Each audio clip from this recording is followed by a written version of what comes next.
Oi, meninas, tudo bem? Eu tinha ficado devendo para vocês uma aula, uma explicação sobre a audiometria de altas frequências. Como eu comentei com vocês, é uma aula rápida, curta, não tem muitas informações que a gente compartilha nesse momento, mas eu vou começar apresentando um panorama aqui de medidas audiológicas que a gente tem disponível. Então, a gente aprendeu audiometria tonal liminar, logo audiometria, que foram procedimentos, né, que a gente aprende em audiologia 1, que aqui envolve mascaramento de via aérea, via óssea, logo audiometria. E dentro da audiometria tonal liminar, então, estão as audiometrias de alta, está a audiometria de alta frequência, que é uma audiometria que vai de 9 a 20 mil hertz. A gente tem como padrão, né, na audiometria tonal de 250 a 8 mil hertz. Então, aqui vai de 9 a 20. Não são todos os audiômetros que têm essas frequências disponíveis. Então, tem audiômetro que vai até 12 mil, até 16 mil, até 18 mil, depende muito do equipamento. E ainda dentro dessas medidas tonais, a gente pode fazer a medida de limiar de desconforto dos pacientes, que vocês aprendem bastante essa questão do limiar de desconforto nas disciplinas de prótese auditiva, que é quando vocês fazem a mensuração do campo dinâmico do paciente, a diferença entre o mínimo som que ele ouve e o máximo som que ele tolera, que ele suporta. A gente também trabalha com limiar de desconforto nos pacientes que têm zumbido crônico e junto tem uma queixa de desconforto para o som, que a gente pode estar diante de algum paciente com alguma questão de hipersensibilidade auditiva, que daí pode ser um paciente junto, pode ser um paciente com hiperacusia. Se for um paciente com perda auditiva, pode ser que ele tenha recrutamento. Então, tudo isso a gente aprende. A questão do zumbido a gente aprende só em disciplina complementar, né? Não tem uma disciplina curricular aqui no nosso curso na universidade. E em relação ao recrutamento, a gente aprende em audiologia 2 e a hiperacusia a gente conversa dentro da DCG, da disciplina complementar de zumbido. Então, pensando nessas medidas audiológicas, a audiometria de alta frequência, ela está aqui. É uma busca que eu faço de tons puros de limiar audiológico. Daí a gente tem outros procedimentos audiológicos aqui, que é reflexo acústico, curva timpanométrica, teste de função tubária, que a gente aprende em audiologia 2. Emissões otoacústicas, que a gente vê especificamente o funcionamento de células ciliadas externas, e ainda dentro das emissões otoacústicas a gente tem a possibilidade de fazer a supressão das emissões otoacústicas, que é quando a gente avalia o sistema eferente, o sistema olívio-coclear medial. O potencial evocado auditivo de tronco encefálico, que é onde eu vejo atividade sináptica, quando eu faço uma fotografia dos neurônios, eu olho para a porção distal do nervo auditivo, núcleo coclear, complexo olivar superior, leminisco lateral, e eu estou vendo atividade sináptica, eu estou fazendo uma fotografia dos neurônios trabalhando, e o potencial evocado auditivo de longa latência é a mesma fotografia, só que numa porção mais alta da via auditiva. Eu já estou lá em cima no córtex auditivo primário, área de associação, lobo temporal, chegando lá no final no córtex auditivo. Estou fazendo uma fotografia dos neurônios para eu entender como que eu estou em relação a essa neurocondução, a essa audição, esse cérebro auditivo, como que ele está funcionando. Então, a audiometria de altas frequências, ela tem um papel de ir além na investigação coclear, ela é mais sensível para essa base da cóclea, porque eu estou falando de 9 a 20 mil hertz, e ela tem uma função parecida com as emissões otoacústicas, nesse sentido de verificar além, de ir além, porque as emissões otoacústicas a gente brinca que ela tem uma relação mãe-diná. Nessa brincadeira, o que a gente quer? Se eu tenho um paciente, por exemplo, com limiares auditivos normais e ele não tem emissão otoacústica, ou seja, a função coclear dele, de mensuração de célula ciliar externa, deu alterada, significa que esse paciente tem uma cocleopatia subclínica. Ele pode vir a ter uma perda auditiva ou não, mas a função coclear dele não está 100% normal, porque ele já perdeu células que não permitem essa perda, faz com que ele não tenha emissão otoacústica presente. Nesse mesmo raciocínio de eu tenho uma perda que não aparece no audiograma de 250 a 8 mil, eu posso usar a audiometria de altas frequências. Porque, por exemplo, é bastante possível um paciente ter limiares absolutamente normais até 8.000. Então, a gente está falando em limiares normais 0, 5, 10, 15, porque 20 a gente já trabalha com perda, pela nova classificação da Organização Mundial da Saúde. E ele pode ter uma perda que aparece, que acontece a partir de 9.000 Hz, até 9.000 Hz. A grande questão aqui é como analisar esses limiares da audiometria de altas frequências, porque a gente não tem um padrão de normalidade universal, igual a gente tem na audiometria tonal liminar. Então, eu vou passar aqui para a gente conversar sobre isso. Ops, travou. Foi. Aqui no panorama da audiometria tonal liminar de 250 a 8.000 Hz, eu tenho essas possibilidades, né? Ou eu tenho um paciente que tem limiar normal, ou ele tem perda auditiva. Se ele tiver perda auditiva, ela vai ser condutiva, mista ou sensório neural.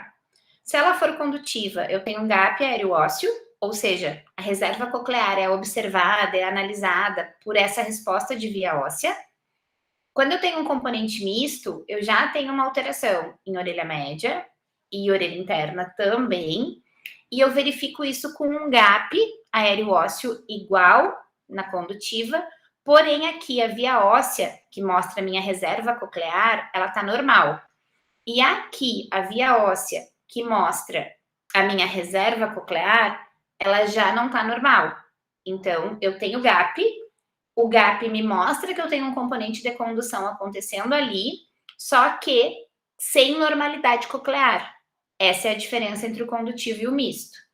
O sensório neural, eu não tenho esse gap. Então, quando eu estimulo por um transdutor aéreo, quando eu estimulo por um transdutor ósseo, esse caminho, ele é diferente, porque no transdutor aéreo eu passo por tudo, no transdutor ósseo eu vou direto para a orelha interna, e a resposta dessa cóclea ela é igual, tanto estimulando o caminho todo, quanto estimulando diretamente aqui na cóclea. Isso me fala de um componente sensório neural, porque eu já tenho, então, perda de função celular, coclear, que pode ser só de célula ciliada externa ou de célula ciliada interna também, mas no audiograma eu vou enxergar essa ausência de gap aéreo ósseo. E esse componente sensório neural, ele pode ser coclear ou retrococlear. O coclear é quando eu tenho alteração só de célula, e o retrococlear é quando essa questão, essa função sináptica pós-cóclea já se mostra alterada na mensuração da ATL da logoaudiometria. Como que eu vejo isso? Como que eu desconfio disso? Quando eu tenho uma discrepância muito grande entre o limiar tonal e o índice percentual de reconhecimento de fala. Então, por exemplo, um paciente com limiares em 25, 30, 40, com uma curva descendente, com um índice percentual em 56%, em 60%. O limiar dele está muito bom para o índice percentual muito ruim de compreensão de fala. Então, a gente pensa num componente retrococlear. Por que eu estou falando tudo isso? Porque na audiometria de alta frequência, eu não tenho esse objetivo aqui. Esse aqui é o meu objetivo da audiometria de 250 a 8.000. A audiometria de alta frequência, o meu objetivo é eu analisar com mais sensibilidade e... Deixa eu colocar o computador aqui para carregar.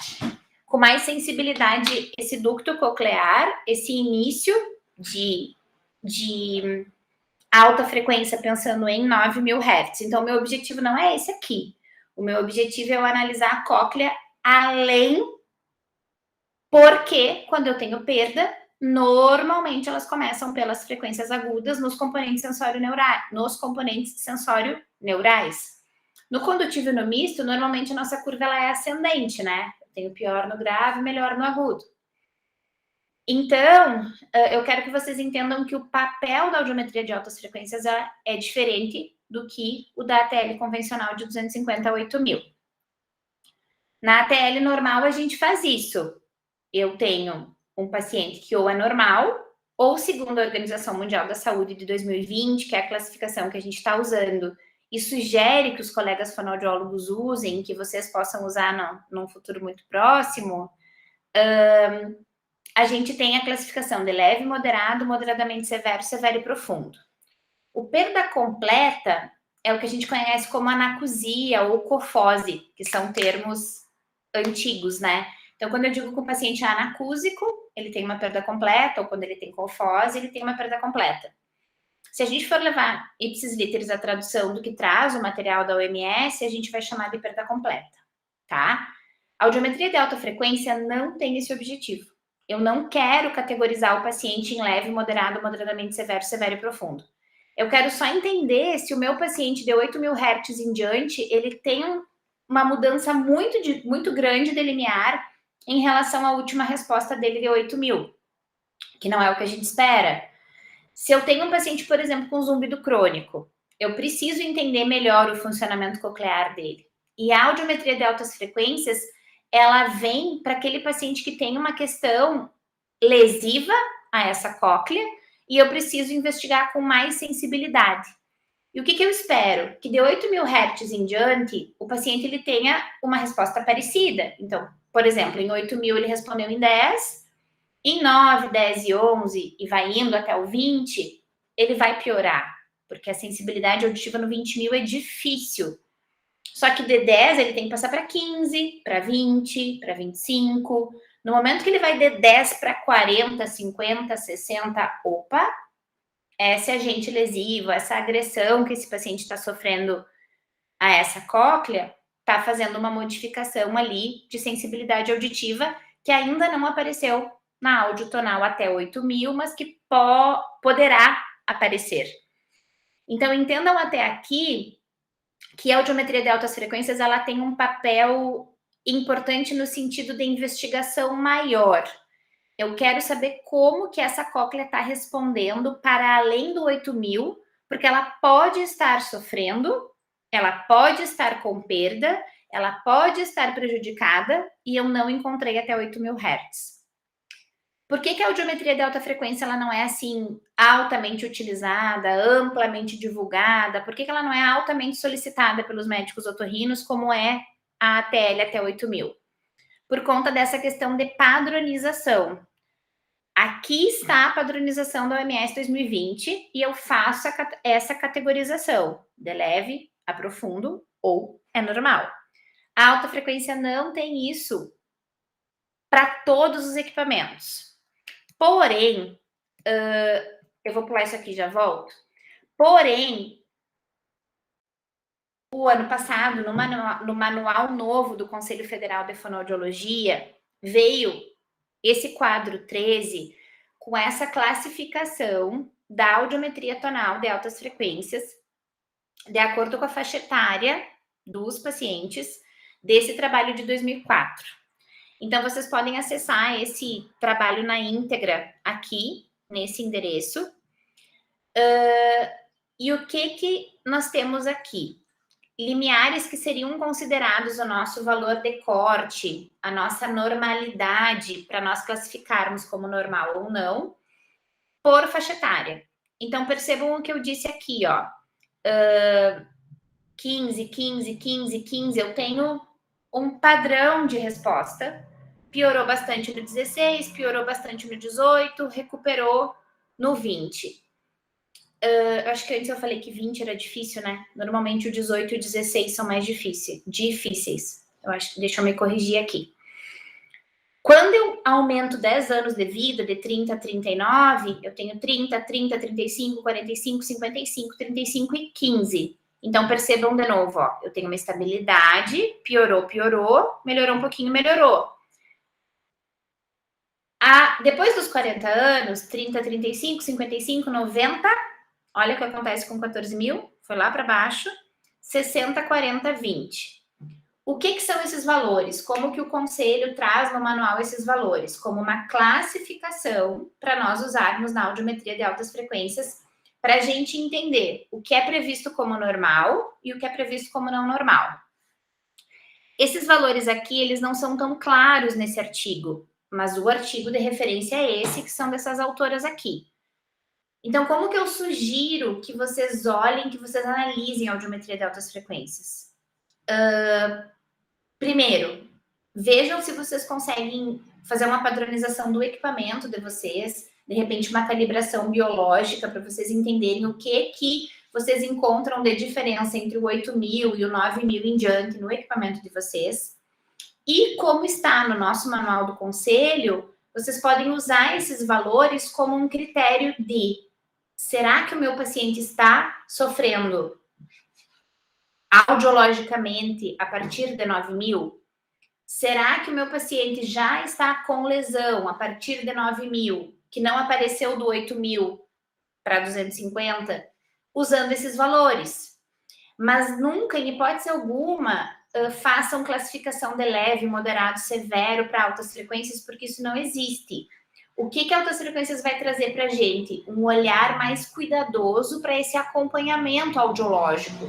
E se vocês puderem sempre casar a audiometria de altas frequências com as emissões otoacústicas por estímulo transiente, por produto de distorção, daí fica a joia, porque eu consigo avaliar a cóclea pelo estímulo tonal e eu consigo avaliar a cóclea por uma medida eletroacústica que não depende da resposta do paciente, em que eu estou fazendo uma mensuração da célula ciliada.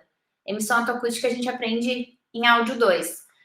Mas agora, nesse momento, pensando em procedimento de verificação tonal, o que a gente tem é audiometria de altas frequências, nesse panorama de 9 a 20.000, para nos ajudar nessas situações. Então, a audiometria de altas frequências, ela tem essa sigla, audiometria de altas frequências, o AAA. E para que, ou também ela pode aparecer assim, a TF. E para que ela serve?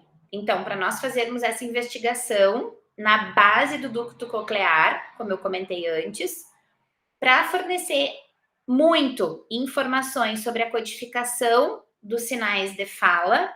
Então, existe uma relação muito estabelecida na literatura e que esse estudo aqui traz com bastante precisão, que muitas vezes o paciente ele traz uma queixa de percepção de fala, mas eu tenho limiares normais até 8.000, eu tenho um índice percentual que está rebaixado com discrepância do limiar tonal.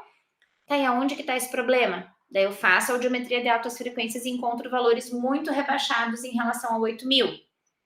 E podendo fazer essa análise, valores muito rebaixados, muito piores, muito distantes do que está previsto nesse quadro 13 do Manual do Conselho. As altas frequências, elas são fundamentais para a gente fazer a discriminação dos sons entre consoantes e para esse reconhecimento de fala que eu acabei de falar. Então, a gente tem uma concentração de ali no agudo e isso respinga para o 9.000 em diante. Principalmente que depende muito da fonte emissora, né? Então, a minha voz é aguda. Então, o meu ele pega bastante agudo. E também eu faço uma análise de déficit auditivo nessas frequências para eu entender e fazer uma relação em relação à compreensão de fala em ambientes ruidosos. Então, existe aí uma possibilidade de relação das altas frequências com o processamento auditivo. Processamento auditivo a gente aprende em áudio 3. Processamento auditivo é o aproveitamento que o cérebro faz dos sons que a gente escuta. Só que cada vez mais a gente percebe que talvez conhecer a audição só até 8.000 Hz não seja o suficiente para a gente entender esse funcionamento auditivo. Então, as altas frequências, elas vêm nessa prerrogativa, assim, de complementar a avaliação. Não é todo mundo que faz. Ela não vai dar diagnóstico de leve, moderado, severo, profundo. Ela é importante quando esse paciente tem um agente agressor para essa função auditiva, está exposto à ototoxicidade, tem questões metabólicas de saúde envolvidas que possam gerar prejuízo auditivo, tem exposição a ruído.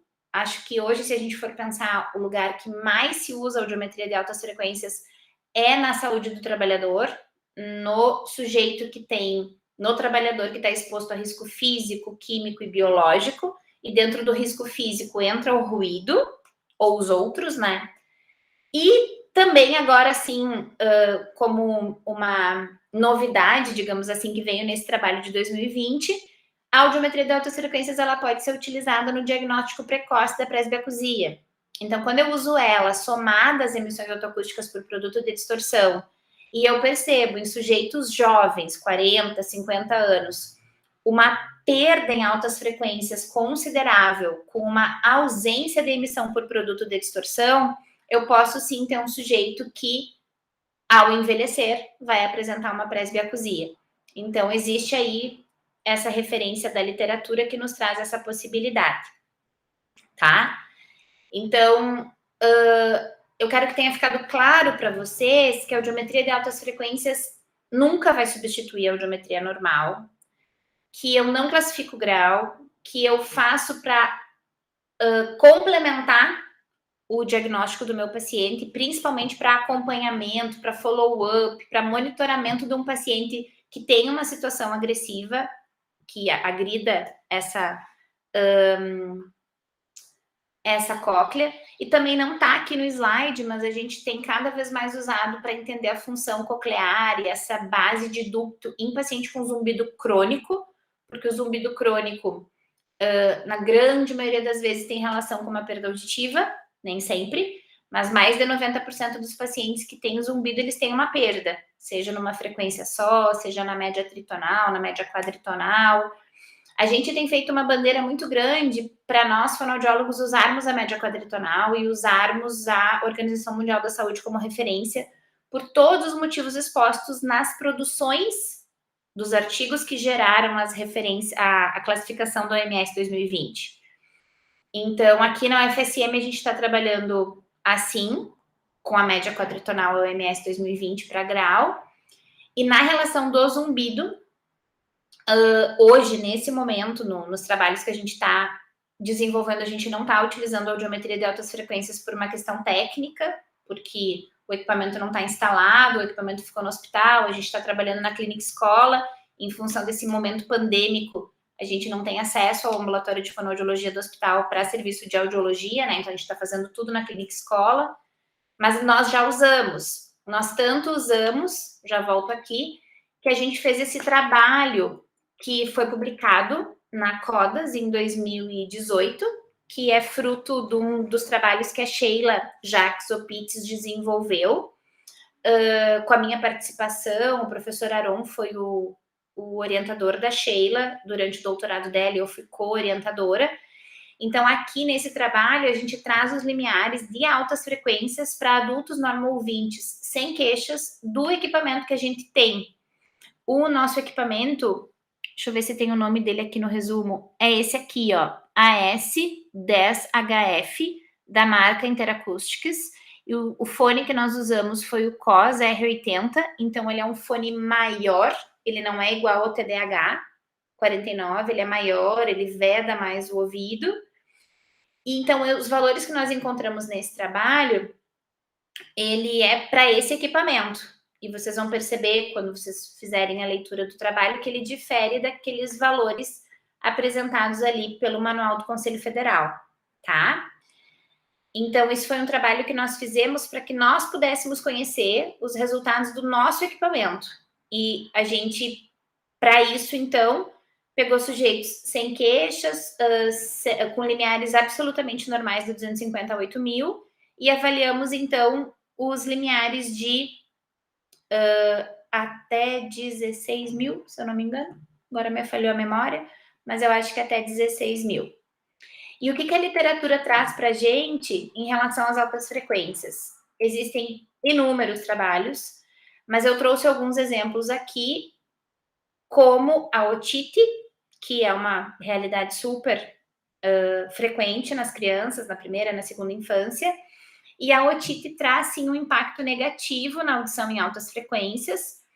Vocês percebam aqui, ó, a gente tem audiograma de 9 a 18.000 Hz, como eu disse, não são todos os equipamentos que vão até 20.000. O grupo 1 são as crianças que não tinham otite, não tinham esse histórico, e o grupo 2, crianças com otite, com esse histórico. Então, percebam que as respostas são piores. E o que a gente percebe? Que essas privações sensoriais que a otite causou alterou o padrão de audibilidade nessa base de ducto coclear que responde para os sons de 9.000 em diante.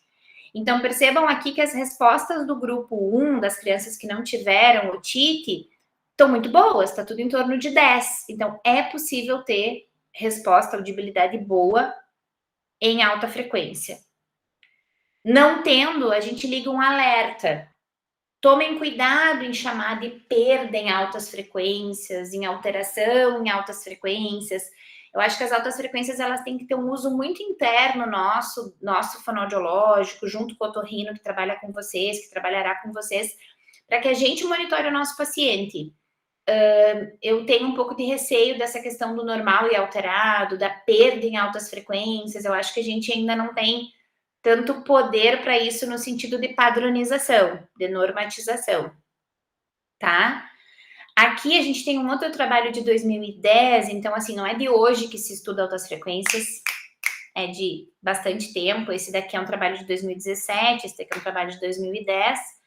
E o que ele traz? Ele traz o impacto do ruído. Então, eu acabei de contar para vocês que onde a gente mais usa hoje, provavelmente, altas frequências, são os trabalhadores, na saúde auditiva do trabalhador. A Prof. Valdete vai comentar com vocês, sem dúvidas, sobre isso quando ela der a disciplina de sática na Audiologia 3. Mas ela não vai entrar na questão da técnica de como que a gente faz, porque a técnica para a audiometria de alta frequência é absolutamente igual à técnica da ATL. Eu vou fazer uma técnica descendente, diminuo a intensidade, ascendente, então eu vou de cima, de mais para menos, e fazendo os ajustes de 5 em 5 dB até encontrar o limiar. Então, é a mesma técnica descendente e ascendente, tá? Então, aqui a gente tem nesse gráfico uma comparação entre os limiares do grupo controle e do grupo experimental. Então, percebam que até 11.200 aqui, ó, os dois grupos ficaram muito juntos. E a partir de 12.500 até 16, então aqui já foi até 16, o outro foi até 18, não são todos que vão até 20. A gente começa a perceber a diferença, então, para esse grupo experimental, que é o grupo que tinha ruído, exposição a ruído na história clínica, tá? Ainda no zumbido, eu trago para vocês aqui os dados da dissertação da Rúbia, que foi realizado aqui na nossa universidade, sobre minha orientação, onde a gente percebe o impacto do zumbido na audição de alta frequência. Ou o impacto da audição em alta frequência gerando zumbido. Se vocês observarem aqui, ó, foi de 9 a 18. Eu falei antes que eu achava que era até 16, então esse aqui foi naquele equipamento que eu acabei de mostrar para vocês do nosso artigo. De 9 a 18 mil. Esse aqui era o grupo sem zumbido e o grupo com zumbido. Então, se vocês observarem, em todas as frequências aqui, ó, a gente tem o grupo zumbido com respostas piores do que o grupo sem zumbido. O grande X da questão aqui é que esse equipamento ele é em dB/NPS, em nível de pressão sonora. Ele não faz a conversão para o dBNA. Então, percebam que os limiares, os achados, eles são bem mais altos do que nos estudos anteriores. Porque aqui, ó, eu tenho limiares em 20, 40, 50, 60, 70. Aqui eu tenho resultados todos muito bons, 10, 20, 25. E olhem aqui, a gente tem 50, 60, 70, 75. Então, aqui não tem a conversão para o dB nível de audição. Ele é uma resposta em dB/NPS, por isso que ela fica mais alta. Mas o importante aqui, além de sempre vocês olharem se o equipamento está em dBNA ou em dB/NPS, é vocês perceberem o quanto o paciente com zumbido ouve pior em alta frequência. E isso pode ser um sinal, isso é um sinal de que esse funcionamento coclear na base do ducto é diferente e isso pode gerar essa modificação de função coclear que gera uma mudança bioquímica na função auditiva toda e que pode gerar todas as questões envolvidas no zumbido crônico. Que a gente não tem isso curricularmente, mas tem a DCG, como eu comentei com vocês, né? Então, em relação a estudo, assim, muito recente, tem esse estudo aqui de 2021, que ele traz também a questão das altas frequências em pacientes com perda auditiva oculta. A gente não tem uma disciplina específica disso, mas eu comento um pouquinho sobre isso em audiologia 3, quando a gente fala de processamento auditivo. Então, percebam aqui, ó. Aqui tem o grupo com zumbido e o grupo sem zumbido. Aqui também traz a questão dos dados com zumbido, né? E vai até 20 mil, até 8 mil aqui é o que a gente tem como padrão. E percebam o que acontece com o grupo laranja, olha. A gente tem aquela piora de resposta ali em 14 e 16, que eu comentei antes, eu me corrigi, eu tinha falado 20, 14 e 16, melhora no 18, melhora no 20. Então, de novo, aqui, né, uma literatura bastante recente, de 2021, uma produção internacional, que fala pra gente que a audiometria de altas frequências pode trazer aí uma informação bacana, interessante, em paciente com zumbido. De novo, estou complementando a minha avaliação, estou aumentando a riqueza de informações para aquele caso, tomando cuidado em chamar de perda em alta frequência, em alteração em alta frequência. Você tem uma mudança de limiar que piorou a resposta em alta frequência? Liga um alerta. Será que esse paciente poderá vir a ter uma perda auditiva até 8 mil?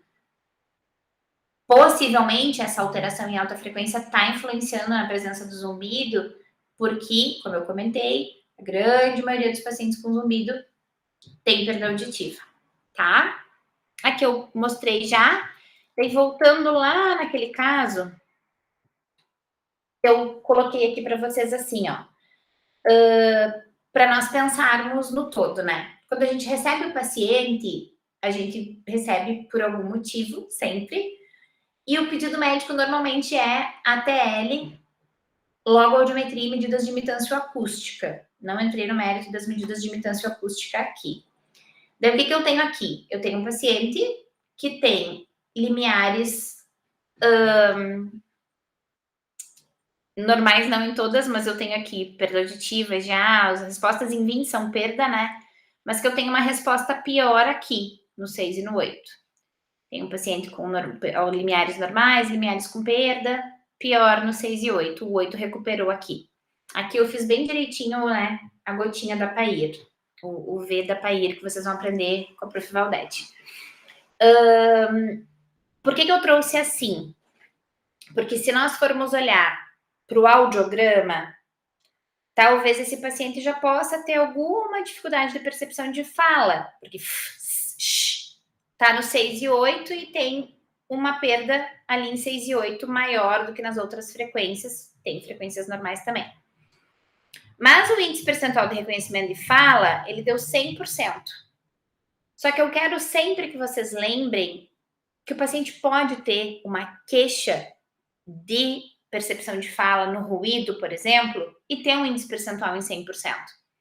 Pode ser que o paciente chegue para vocês assim, olha, eu tenho muita dificuldade para falar no telefone, quando muitas pessoas falam ao mesmo tempo eu me confundo muito, eu estou perdendo qualidade no meu trabalho porque eu não consigo acompanhar as conversas nas reuniões. Se uma pessoa me chama ali e outra fala comigo aqui, para tudo, eu não consigo fazer as duas coisas ao mesmo tempo. O paciente pode vir assim, com 100% de PRF.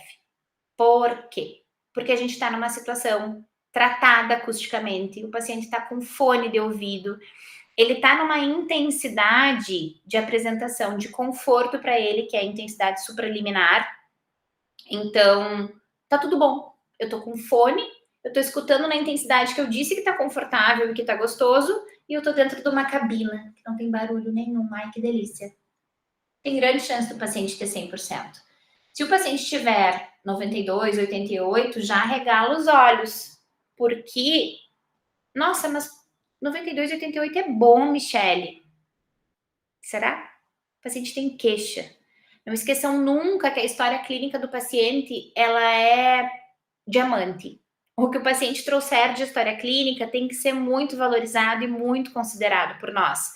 Porque ele tá ali porque ele tem alguma coisa. Ele tá ali porque ele tem um problema. Esse paciente, verdadeiramente falando, é um paciente que veio com uma queixa importantíssima de zumbido crônico. Mas importantíssima, assim.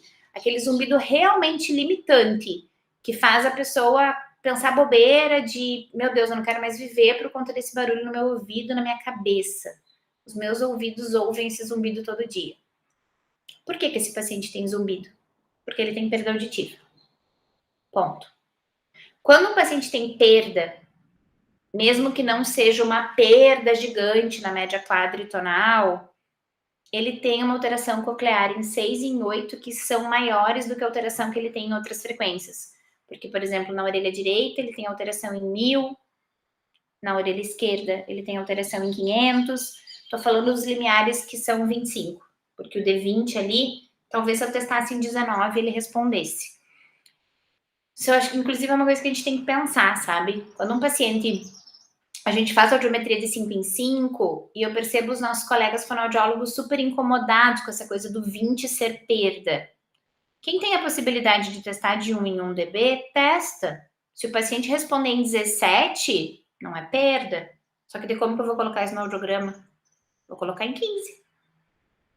15 já é normal, entende? Isso é muito bom senso, gente. Eu tô falando aqui, eu da minha cabeça, né? Isso não tá escrito em lugar nenhum, pelo amor de Deus.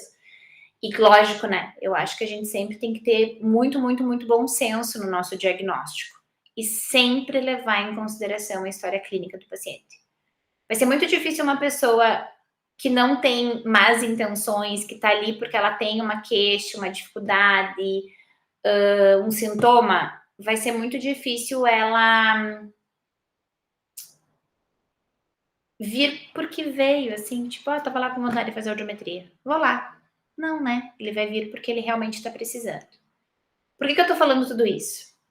Será que eu preciso de audiometria de alta frequência nesse caso? Será que a audiometria de alta frequência vai me ajudar um monte? Eu já tenho perda em 6 e 8. Eu tenho grandes chances de 9 em diante isso ser pior. Tá, mas daí para que serve isso, Michele? Se eu já tenho perda em 6 e 8, 9 a 20 vai ser pior. Para monitoramento. Precisa fazer? Não. Seria bacana se tivesse? Sim. Todo lugar tem? Não. É um procedimento altamente solicitado? Não.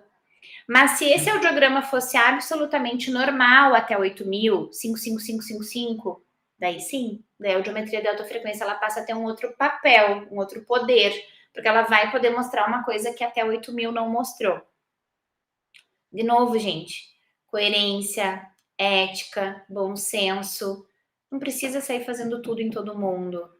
Nesse caso desse paciente, eu não faria, porque a explicação que eu preciso eu já tenho. Eu consigo dizer para o meu paciente assim: olha, você tem zumbido porque você tem perda.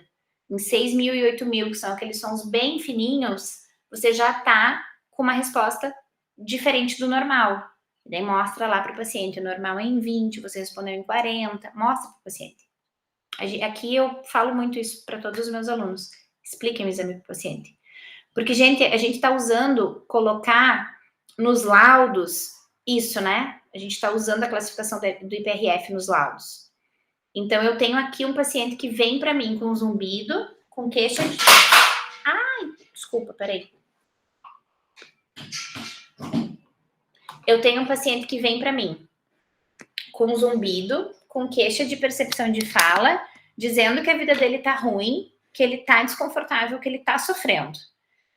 Daí eu vou lá no laudo e escrevo que eu encontrei no exame nenhuma dificuldade para compreender a fala.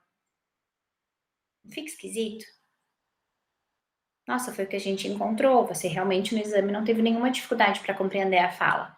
Mas o paciente tem que saber por vocês que talvez esse exame, que talvez não, que esse exame não é o ideal para a gente fazer mensuração de compreensão de fala, de habilidades auditivas. Esse é um paciente que precisaria de uma avaliação de processamento auditivo, porque aqui nessa situação confortável ele deu conta, mas numa situação de escuta difícil, que é o que o processamento auditivo tenta fazer, talvez ele não dê conta, e talvez a gente encontre inabilidades auditivas, alterações em habilidades auditivas.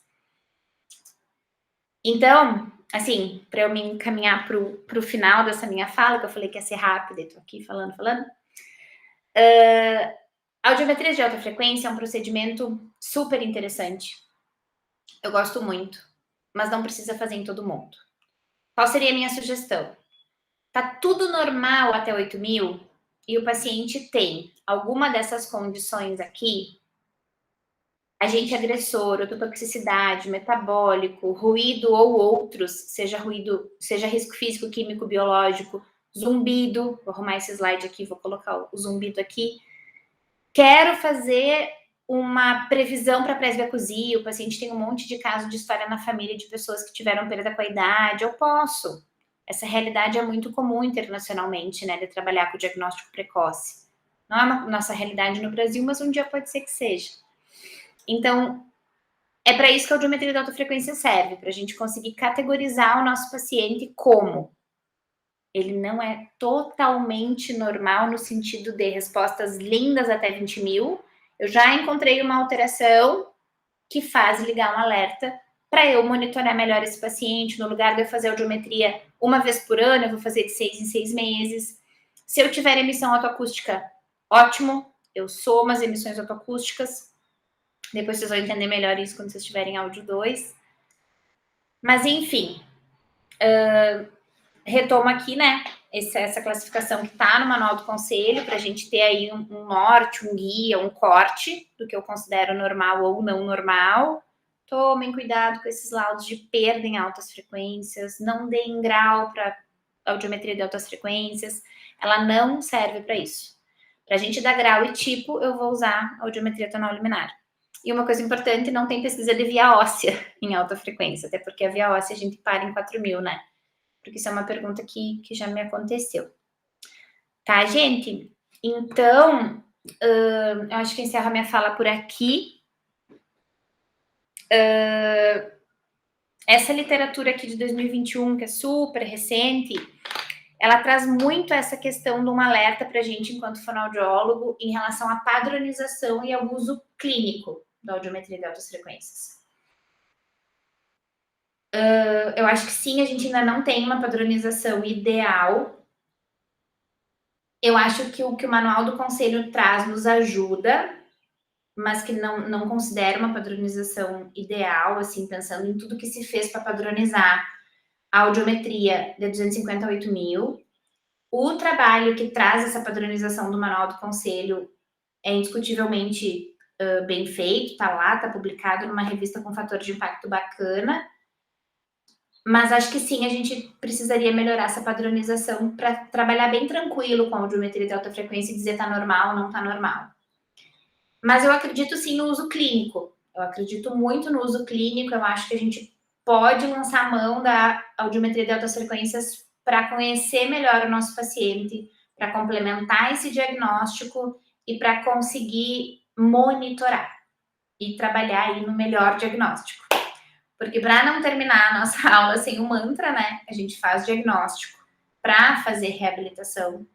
E quanto melhor o diagnóstico, quanto mais sensível o diagnóstico, quanto mais a expertise do terapeuta fonoaudiólogo tocar no coração do fonoaudiólogo que trabalha com diagnóstico audiológico, melhor faremos, melhor seremos, sem sombra de dúvidas. Então, eu acho que é isso. Usem com carinho, usem com cautela a audiometria de altas frequências, se vocês puderem e tiverem na rotina de vocês. Mas só tomem cuidado com conclusões precipitadas, mas ela pode sim nos ajudar clinicamente, tá? Então acho que eu vou encerrando. Um beijo para todo mundo. Até a próxima.